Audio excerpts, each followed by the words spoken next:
All right, so I'm here to talk about mental illness in the health education community health practicum group. So, what is mental illness? Mental illness involves changes in emotion, thinking, behavior, or it can be a combination of these traits. Mental illness is often associated with mental emotional distresses, or it could be from functioning in a situation that involves socialization, work, family, etc. Because these situations can be very stressful and can cause mental illnesses.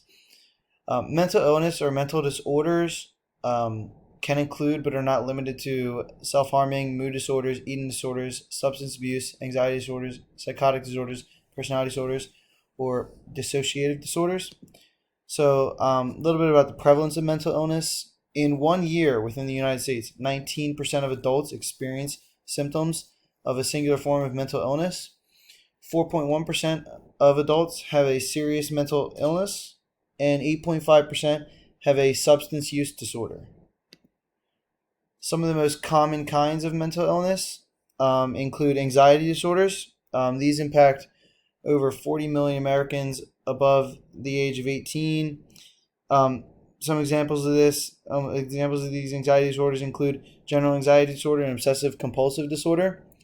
Another kind of common mental illness is mood disorders, which impacts roughly 10% of all adults. This can include major depression or bipolar disorder. Another one is psychotic disorders, which includes like schizophrenia, dementia, which includes Alzheimer's, and eating disorders, which can include anorexia or bulimia.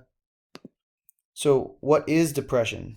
Depression is typically referred to as major depressive disorder or clinical depression, unless there was a specific kind of trigger, such as postpartum.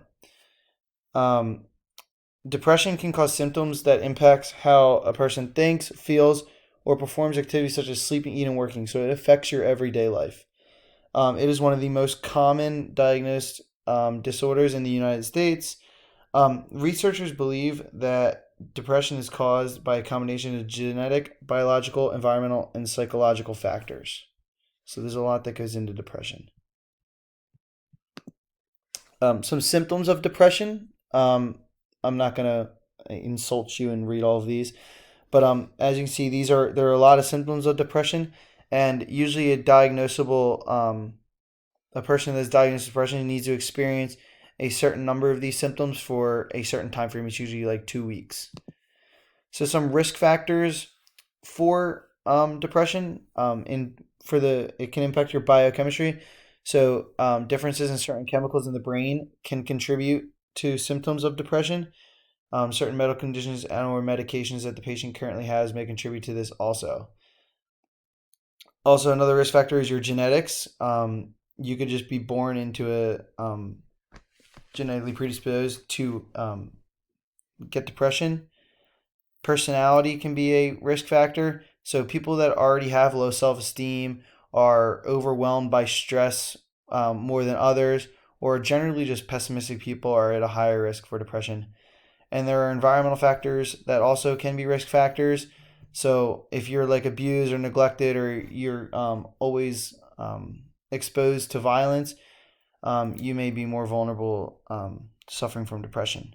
Also, major life changes such as like traumas or stress may act as a trigger. Some of the treatment options that are related or for depression, typically treated with medication, psychotherapy, or a combination of these.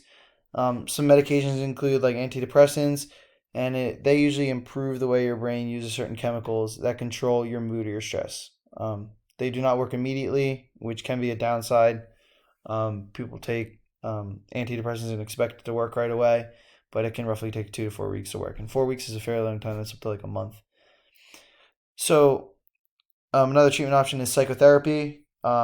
This is more of a superficial way to deal with depression. Counseling to talk through the patient's experiences and coping mechanisms may be beneficial. So instead of taking something that's supposed to alter the chemistry of your brain, you're kind of talking through things and um, doing it your own way instead of taking medication for it. So, what is anxiety? Anxiety is the mind's and body's reaction to a situation that is stressful, dangerous, or unfamiliar.